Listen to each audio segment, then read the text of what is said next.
ठुल ज़िलो Jacobabad union council दीनगढ़ माण्हुनि जी कंडीशन हीअं आहे।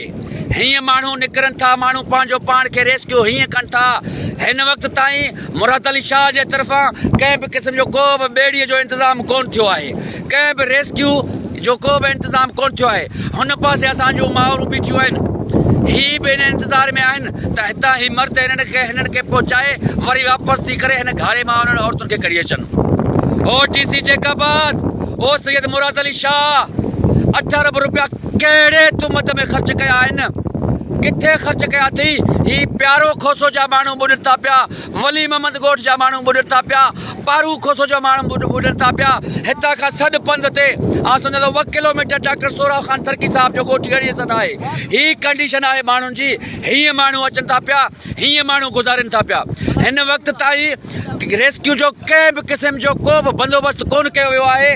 माण्हू पंहिंजी मदद पाण था त हू असांजी अम्मा ॾिसो, हू ॾिसो ज़रे घटि गले ताईं पाणी अचण वारो आहे, उन्हनि खे गले में पाणी पहुचण वारो आहे। हीअं माण्हू निकिरनि था पिया। लख लानत तो ते मुराद अली शाह, लख लानत तो ते सिंध हुकूमत।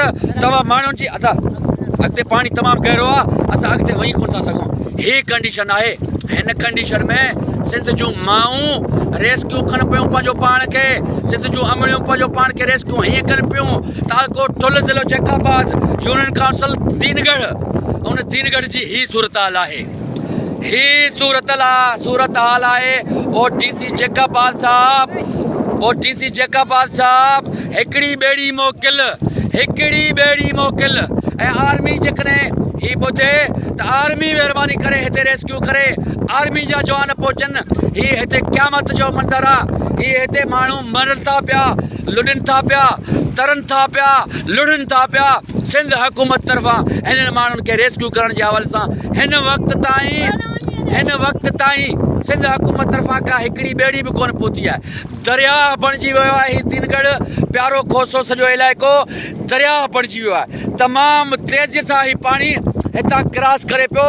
ही हितां माण्हू हीअं रेस्क्यू था। असांजूं धीअरूं, ही मुंहिंजी अम्मा ॾिसो, ही मुंहिंजी धीउ ॾिसो, ही मुंहिंजी ही सभु मुंहिंजूं भेणूं, ही मुंहिंजूं धीअरूं, हे सिंध जूं नियाणियूं हीअं अचनि पियूं, हीअं रेस्क्यू कनि पियूं पंहिंजो पाण खे।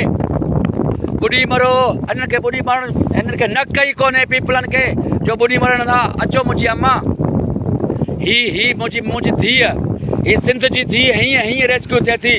ही ॻोठ प्यारो खोसो खां माण्हू ही हालत ॾिसो, ही माण्हू रेस्क्यू पिया थियनि। सिंध जा माण्हू पंहिंजो पाण खे पाण बचनि, पंहिंजे बचनि खे बचाए। अदा हिमत कयो यार, लही वञो ॿारनि खे वठी अचो, लही वञो। ही ॿ मुड़ुस ॿिया लही वञनि। हीअं रेस्क्यू पियो थिए सिंध जी कंडीशन। तव्हां हे करे छॾी आहे हुकुमरानो, ॿुॾी मरो, तव्हां ते लख जूं लानतूं हुजनि।